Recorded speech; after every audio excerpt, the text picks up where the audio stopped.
보고. 아유.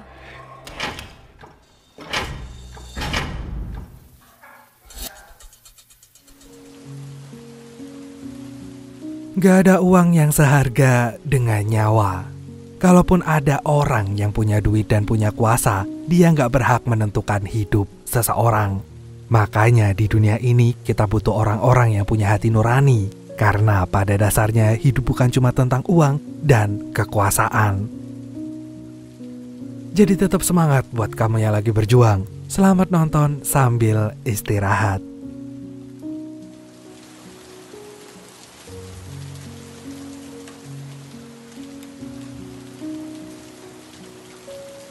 Pria ini namanya Choi Young-in. Dia adalah seorang manajer di perusahaan Bokyang. Hari ini perusahaan Bokyang menggelar seminar motivasi untuk anak muda. Young-in berperan sebagai motivator dan ujung-ujungnya nawarin beasiswa dari perusahaan Bokyang. Namun sebenarnya para peserta seminar ini hanya menginginkan uang yang dibagikan di akhir acara. Karena mereka aslinya gak peduli dengan perusahaan itu. Young-in memiliki atasan yang bernama Han Sang-mu. Dia adalah orang yang punya ide untuk memberikan komisi pada anak muda supaya tertarik dengan perusahaannya. Karena jika ia berhasil menarik perhatian mereka, maka citra perusahaan akan membaik di mata media. Sayangnya program itu belum berjalan dengan baik, maka Direktur Han memikirkan cara lain, yaitu menyuap beberapa pihak lain untuk meningkatkan kepercayaan masyarakat terhadap perusahaannya.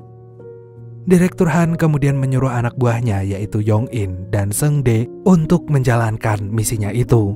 Ia membagi-bagikan uang perusahaan untuk beberapa orang yang nantinya bisa mendongkrak citra perusahaan. Dan khusus untuk Young-in, Direktur Han memberi tugas untuk mendekati editor Lee, seorang wartawan koran yang terkenal sulit. Direktur Han meminta Young-in untuk merayu editor Lee supaya memberikan ulasan yang baik kepada perusahaan Bokyang. Tanpa menunggu lama, Young-in segera melaksanakan tugasnya. Dan seperti yang diduga, editor Lee awalnya menolak permintaan Young-in. Ia tahu kalau ini hanya akal-akalan perusahaan Bokyang aja. Akan tetapi, Young-in cukup cerdik. Ia sengaja menyebutkan anak editor Lee yang berhak mendapat beasiswa. Akhirnya, editor Lee pun menerima uang ini dan bersedia bekerja sama dengan perusahaan Bokyang. Setelah semuanya pekerjaan beres, Young-in dan Seung-dae bertemu. Di sini Seung-dae tiba-tiba berpikir kalau apa yang mereka lakukan itu adalah hal yang salah. Ia menyadari bahwa kantor mereka telah melakukan hal yang kotor karena ingin menguntungkan diri mereka sendiri. Namun Young-in berusaha menenangkan Seung-dae. Saat ini posisi mereka hanyalah karyawan. Jadi mereka tidak perlu merasa terbebani karena hanya melaksanakan tugas dari perusahaan. Tapi tetap aja Seung-dae terus dihantui rasa bersalah. Ia tak bisa diam ketika melihat ketidakadilan ada di depan matanya. Seung-dae pun menyadarkan Young-in bahwa Direktur Han telah melakukan penggelapan uang. Jumlah kompensasi yang diberikan sebelumnya ternyata berbeda dengan catatan yang ada. Maka Seung-dae pun bertekad untuk membongkar kejahatan bosnya, supaya beban di hatinya bisa terangkat.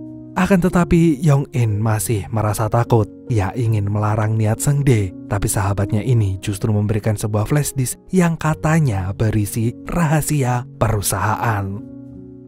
Esok paginya Young-in sudah tiba di kantor. Namun tiba-tiba Direktur Han memberi kabar bahwa Seung-dae telah meninggal. Ia dinyatakan COD mandiri dengan malaikat. Hal ini pun membuat Young-in terkejut karena semalam mereka baru aja ketemu. Direktur Han sendiri pun curiga. Ia bertanya kepada Young-in apakah Seung-dae memberikan pesan terakhir. Dan pada saat itu juga Young-in teringat dengan flash disknya. Namun untuk melindungi sahabatnya, Young-in mengaku kalau Seung-dae tidak memberikan pesan apapun. Kehidupan pun terus berlanjut. Direktur Han kembali bekerja bersama Young-in. Dan sebagai seorang pimpinan, Direktur Han harus meyakinkan bos besar bahwa segalanya akan baik-baik aja. Karena bos besar hanya boleh tahu kalau semuanya udah beres dan aman terkendali. Maka dari itu setelah Seung-dae tiada, Direktur Han ternyata punya rencana selanjutnya. Untuk melaksanakan rencana itu, ia harus memastikan Young-in mempercayainya 100%. Ia mengaku sebagai kakak tertua untuk Young-in. Bahkan ia merelakan jam tangan Rolex-nya untuk anak buahnya satu ini, sebagai bukti kalau ia benar-benar mengatakan itu dari lubuk hatinya yang paling dalam. Karena setelah itu Direktur Han mengutus Yong In untuk mengirim uang kepada pejabat tinggi. Uang ini berasal dari gangster yang bernama Joe. Dia adalah partner Direktur Han yang berperan sebagai pemilik modal atas rencana Han. Awalnya Joe tidak dimanfaatkan lagi oleh Han. Selama ini Han telah meminjam uang dalam jumlah banyak dan ia tidak mau rugi lagi. Namun saat ini Direktur Han sudah memiliki rencana yang matang. Ia akan mengkambing hitamkan anak buahnya yaitu Yong In, sehingga rencana mereka akan selamanya menjadi rahasia. Dan oleh karena itu Joe pun setuju. Mereka berdua akhirnya bersepakat karena sama-sama saling menguntungkan. Malamnya, Yong In diminta mengirimkan uang sebesar 5 miliar dolar. Ia pun mempersiapkan dirinya karena mendapat perintah penting dari atasan itu. Namun saat Yong In baru sampai di tengah perjalanan, ia pun ditelepon oleh editor Lee. Wartawan itu meminta bertemu, sehingga Yong In pun langsung memutar arah mobilnya. Beberapa saat kemudian, Yong In pun tiba di sebuah tempat yang dijanjikan oleh editor Lee. Namun ternyata ia malah dibegal dan semua barang berharganya pun dirampok. Para begal itu pun merasa senang. Tadinya mereka mengira hanya akan mendapatkan Rolex dan mobilnya. Namun ketika ia melihat mobil itu, ternyata mobil itu berisi uang miliaran dolar. Dan saking senangnya begal satu ini tidak memperhatikan jalanan. Dan ia malah tertabrak truk lalu meninggal di tempat. Kasus kecelakaan ini pun diketahui oleh polisi, jadi mereka pun segera menyelidikinya. Melalui olah TKP hari ini, mobil yang kecelakaan itu ternyata merupakan mobil curian. Dan sayangnya sopir yang menjadi korban kecelakaan ini hangus terbakar sehingga menyulitkan proses identifikasi. Tapi polisi menemukan jam tangan Rolex yang sedang dipakai korban. Dan ketika menelusurinya, ternyata jam tangan ini milik Direktur Han. Dan oleh karena itu, polisi mengundang Direktur Han sebagai saksi atas kasus tersebut. Akhirnya Direktur Han pun mengakui bahwa jam tangan itu adalah miliknya. Dan ia sengaja memberikannya untuk anak buahnya yang begitu setia. Jadi setelah mendapatkan keterangan dari Direktur Han ini, polisi pun menyimpulkan kalau korban yang meninggal dari kecelakaan itu adalah Choi Yong In. Namun keesokan harinya polisi bernama Detektif Oh itu merasakan ada sesuatu yang janggal dari keterangan Direktur Han. Sejak awal Direktur Han justru menanyakan keberadaan mobilnya, bukan kondisi Yong In yang katanya menjadi orang kepercayaannya. Jam tangan mewah itu juga sebenarnya menjadi bukti bahwa hubungan Direktur Han dan Yong In sangatlah dekat. Tapi kejanggalan ini membuat polisi berpikir kalau Direktur Han bukan orang yang jujur. Dan bisa jadi jam tangan itu hanyalah kedok kalau ada rahasia yang lebih besar yang ingin ditutupi oleh Direktur Han. Sementara itu di lain tempat, Bos Joe marah kepada Han. Ia tidak menyangka kalau Han membuat skenario kecelakaan dan kini uangnya pun ikut terbakar di sana. Ia pun lantas mencurigai Han telah mengkhianatinya. Akan tetapi Han menyangkal kecurigaan itu karena ia sendiri nggak menyangka jika kecelakaan itu mengakibatkan kebakaran. Dan sekarang ia bingung akan menyuap siapa lagi karena tampaknya semua orang tidak mau bekerja sama dengan dirinya. Dan faktanya Choi Yong In memang masih hidup. Ia justru tidak terlibat dalam kecelakaan mobil karena dibuang di hutan oleh para begal. Sekarang Yong In berusaha menghubungi bosnya dan melaporkan kondisinya yang mengenaskan. Sementara itu di seberang sana, Direktur Han sangat terkejut ketika Yong In menelponnya. Ia bingung karena sebelumnya menganggap anak buahnya ini telah COD dengan malaikat. Ia kemudian menanyakan mobil Yong In, tapi Yong In mengaku kalau dirinya itu dibegal sehingga mobilnya pun dibawa kabur. Dan oleh karena itu Direktur Han langsung meminta Yong In menunggu. Ia berjanji akan menjemput Yong In sebentar lagi. Setelah itu Yong In mematuhi perintah atasannya, namun ia tak bisa membohongi perutnya yang kelaparan. Sayangnya karena gak punya uang, Yong In cuma bisa berdiri di depan kedai hotdog. Hingga penjualnya pun merasa iba dan memberikan hotdog gratis untuk Yong In.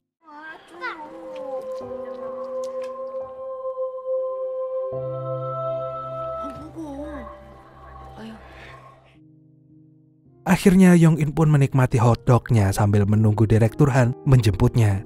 Dan disinilah Yong In menemukan sebuah surat yang ada di dalam jasnya. Surat itu ternyata berisi sebuah wasiat yang seolah-olah ditulis oleh dirinya. Padahal surat ini ditulis oleh Direktur Han yang menyatakan kalau uang itu adalah dana perusahaan yang digelapkan. Jadi melalui surat ini Yong In menyadari kalau Direktur Han telah membohonginya. Ia ternyata hanya dimanfaatkan untuk kepentingan Direktur Han. Hal ini pun membuat Yong In sangat-sangat kecewa. Ia jadi teringat pada mendiang Seungdae. Dan ternyata Yong In hampir menjadi korban kejahatan Direktur yang selanjutnya. Malamnya Direktur Han baru bisa menemui Yong In. Yong In pun langsung meminta penjelasan atas surat wasiat itu. Ia tak percaya kalau bosnya sendiri akan menfitnahnya dalam kasus penggelapan uang. Padahal jelas-jelas Yong In hanya melaksanakan perintah dari dirinya. Sebenarnya Direktur Han ingin memberikan penjelasan, namun Bos Jo dan anak buahnya udah bersiap menangkap Yong In. Dan oleh karena itu Yong In pun langsung melarikan diri.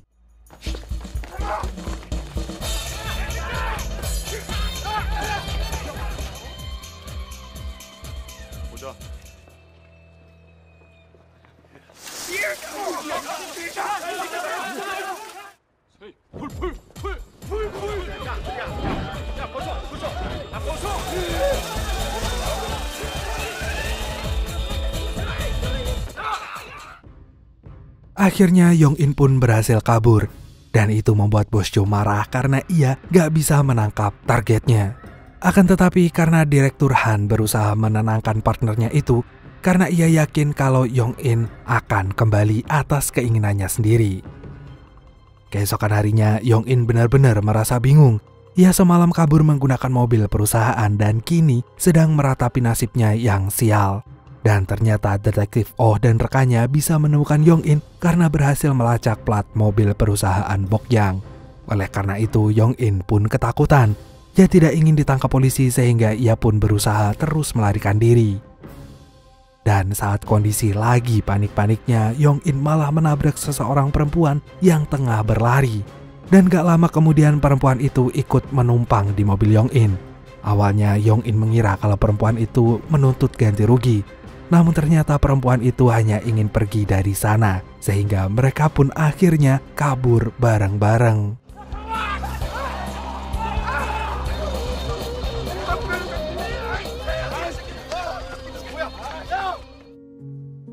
Perempuan itu bernama Miri. Dia adalah perempuan bayaran yang mencuri berlian dari bos gangster jalanan. Dan oleh karena itu ia sekarang tengah melarikan diri dari kejaran gangster tersebut.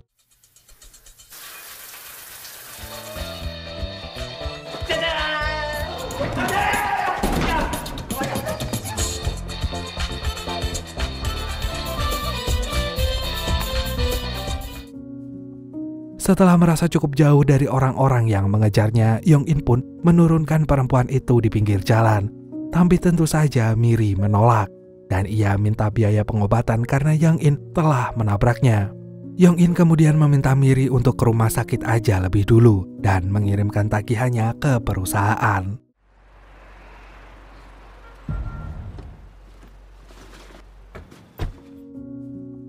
Dan saat mereka sedang berdebat, tahu-tahu Yong In membaca berita di papan reklame bahwa ia kini menjadi buronan karena membawa kabur dana perusahaan sebesar 1,5 miliar dolar.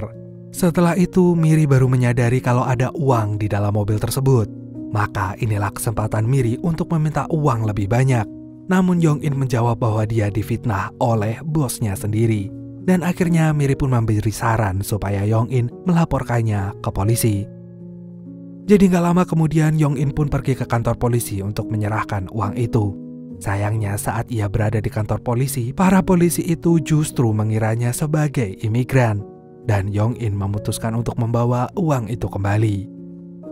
Karena sekarang Yong In udah gak bisa percaya sama bosnya, ia kemudian mengajak Miri untuk membelanjakan uang itu sepuasnya.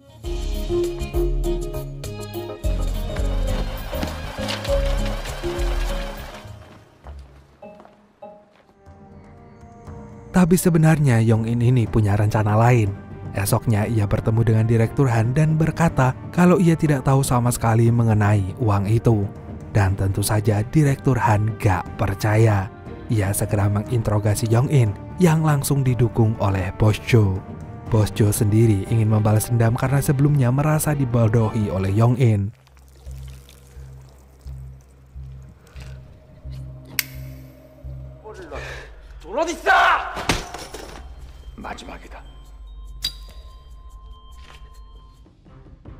Namun gak lama kemudian gangster jalanan yang sedang mencari Miri tiba di sana. Bos Jo pun marah karena wilayahnya dimasuki oleh gangster lain. Maka dengan cepat Bos Jo mengerahkan anak buahnya untuk menyerang gangster jalanan itu. Sementara itu Yong In memanfaatkan kesempatan ini untuk melarikan diri lagi.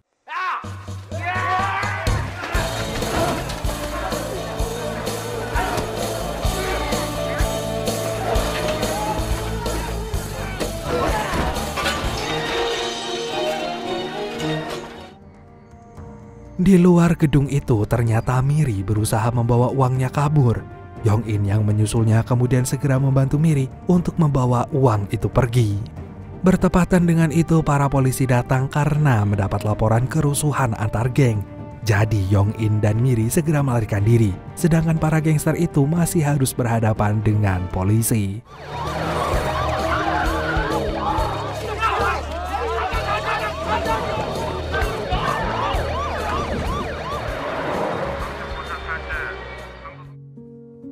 Setelah pergi jauh banget, sekarang Yong In dan Miri bingung harus membawa uang itu kemana lagi.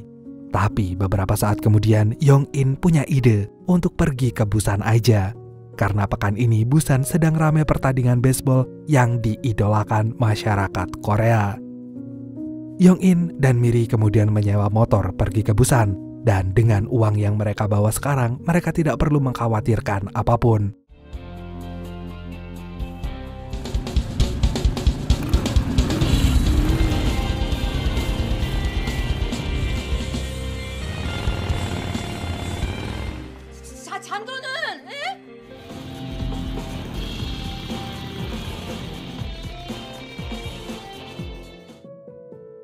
Selama di Busan, Miri dan Yong In saling bercerita mengenai diri mereka masing-masing hingga mereka pun bertemu kemarin. Oleh karena itu, mereka kemudian saling percaya. Yong In memberikan seluruh uangnya pada Miri, sedangkan Miri memberikan berlian yang ia curi kepada Yong In. Dan karena Miri udah mendapatkan uangnya, maka ia pun menyewa sebuah kamar kelas atas di hotel mewah. Namun saat ia tengah bersantai, tiba-tiba media memberitahukan kalau Yong In terlibat dalam kasus kejahatan. Dan berita ini pun membuat Miri takut. Yong In kemudian menyadari ketakutan partnernya itu. Maka ia pun menjelaskan bahwa itu hanyalah sebuah fitnah yang lebih kejam daripada pembunuhan. Anjay. Saat ini Yong In hanya membutuhkan kepercayaan Miri karena ia ingin membongkar kasus kejahatan bosnya. Keesokan harinya Direktur Han dan Bos Jo berhasil menemukan Yong In di Busan. Mereka yakin kalau Yong In mau nonton baseball di stadion. Tapi permasalahannya adalah mereka pasti kesulitan menemukan Yong In di sana. Dan oleh karena itu Bos Jo pun segera menyuruh anak buahnya itu untuk mencari Yong In di tribun penonton.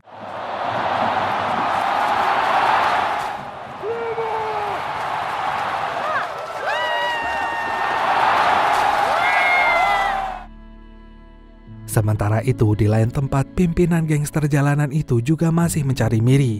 Dan sama seperti Bos Jo, ia memerintahkan anak buahnya untuk menemukan Miri di antara para penonton yang sedang memenuhi stadion. Awalnya Yong In dan Miri sangat menikmati pertandingan. Mereka terlihat bersemangat bersama para pendukung lain. Namun lama-lama Yong In tahu kalau ia sedang dicari oleh Direktur Han. Maka ia pun pamit pada Miri sebelum pertandingan itu berakhir. Dan supaya Miri tetap aman, Yong In memintanya untuk berada di situ aja. Akhirnya Yong In pun turun dari bangku penonton dan berhasil bertemu dengan Direktur Han. Ia kemudian dibawa di sebuah ruangan khusus untuk diinterogasi habis-habisan. Satu hal pertama yang dilakukan oleh Bos Jo adalah menghancurkan flash disk-nya Yong In. Ia mengira jika benda itu berisi data-data penggelapan uang yang telah dilakukan Direktur Han.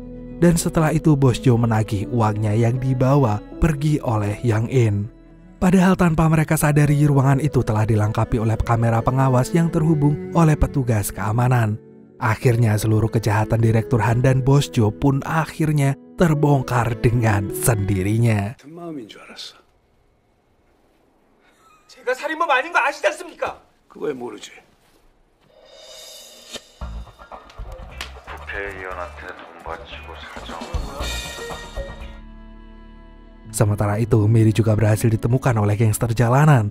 Dan gangster itu pun segera menagih berlian yang dibawa kabur oleh Miri. Akan tetapi berlian itu sekarang udah dibawa oleh Young In.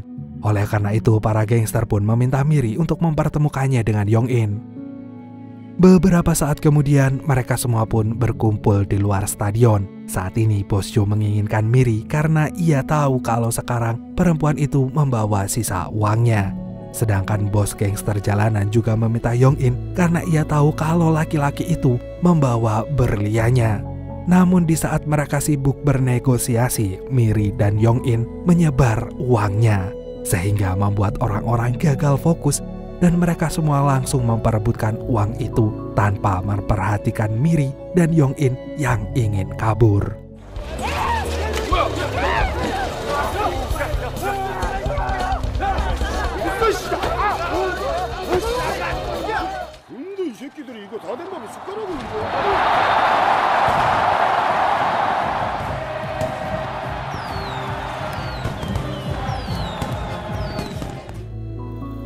Dan gak lama kemudian polisi wilayah Busan pun datang setelah mendapat laporan dari petugas keamanan. Mereka pun segera mengamankan Bos Jo dan Direktur Han yang menjadi terduga pelaku penggelapan uang. Sementara itu, esok harinya para gangster juga ditangkap karena telah menimbulkan kerusuhan di tempat publik. Dan sekarang Miri dan Young In berhasil melarikan diri dari kekacauan itu. Akhirnya mereka bisa menikmati Busan dan tidak perlu lagi khawatir akan difitnah oleh orang lain. Karena bagaimanapun juga kebenaran pasti menang melawan kejahatan.